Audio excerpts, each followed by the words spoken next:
Good Morning Business. Le débat.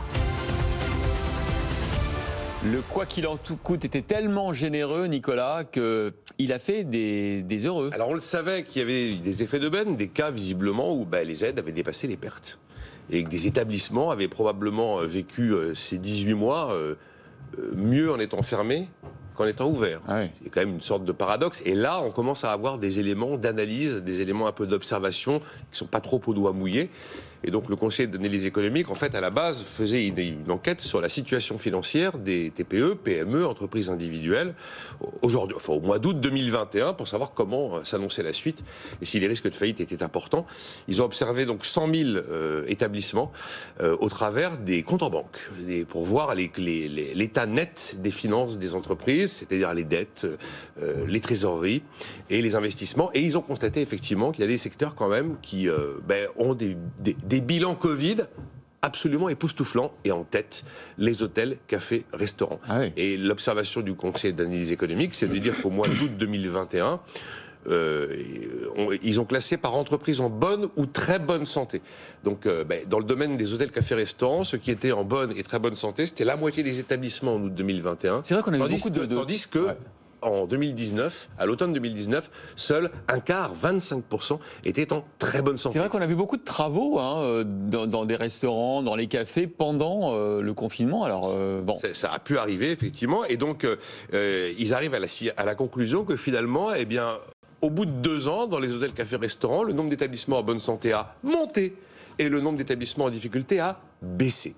Alors évidemment, on est sur une moyenne. Ouais, c'est très contrasté. C'est très contrasté. À Paris, c'est compliqué. Ils constatent qu'en Ile-de-France, l'absence du tourisme international a considérablement pénalisé le secteur.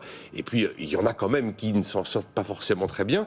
Mais c'est assez extraordinaire d'imaginer qu'effectivement, il y a eu finalement, avec le quoi qu'il en coûte, une surcompensation, dans certains cas, des pertes. Et donc, vous le disiez, la Cour des comptes a fait le même exercice, avec cette fois-ci une vision un petit peu plus critique à l'égard du gouvernement, considérant qu'il aurait dû, au moment où il lâchait les milliards à l'appel, essayer de détecter ces effets d'aubaine. Objectivement, est-ce qu'il était possible, dans cette espèce d'urgence de mars-avril 2021, d'aller détecter les effets d'aubaine au moment où on voulait éviter un écroulement généralisé de l'ensemble de l'économie qu'on avait mis intégralement sous cloche à cette époque? Je ne sais pas si on aurait réussi ça. Mais oui, l'effet d'aubaine existe et on commence aujourd'hui à le quantifier. Alors c'est plus simple de le quantifier à froid, avec un peu de recul, qu'au moment où il fallait déclencher les dispositifs. Jean-Marc Daniel. Oui, par rapport à ce que vient de dire Nicolas, je ferai 3 remarques. La première, c'est que l'effet d'aubaine, effectivement, lié à des décisions qui ont été prises dans la perspective d'un confinement assez court. Je rappelle que quand on lance le quoi qu'il en coûte, le président de la République, on est à la mi-mars, annonce que début avril, tout ça sera terminé. On va se confiner pendant 15 jours. Et puis après, on reprendra la vie normale. 15 jours, c'est le temps qu'il faut pour détecter les malades. Et donc après, on reprend la vie normale.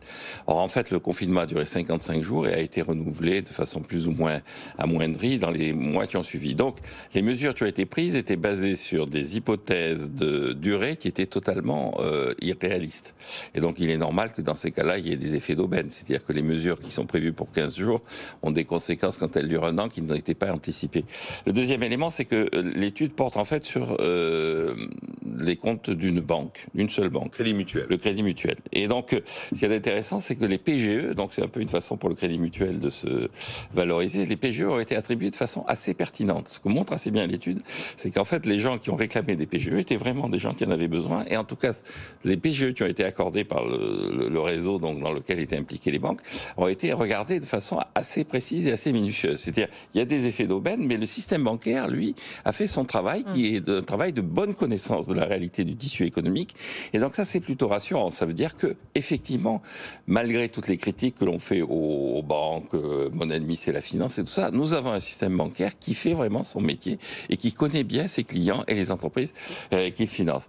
Enfin, le dernier élément que je mettrai en avant, c'est que quand on regarde alors ça rejoint un peu ce que dit l'INSEE et la Banque de France, en fait, le confinement, celui qui a payé pour l'essentiel, c'est l'État.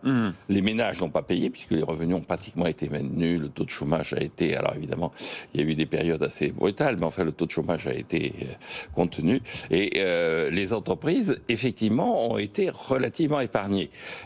Ce qui veut dire que, concrètement, le véritable enjeu, c'est le retour de l'État à une vie normale. Il faut que rapidement l'État arrête d'être la roue de secours systématique des entreprises et des ménages.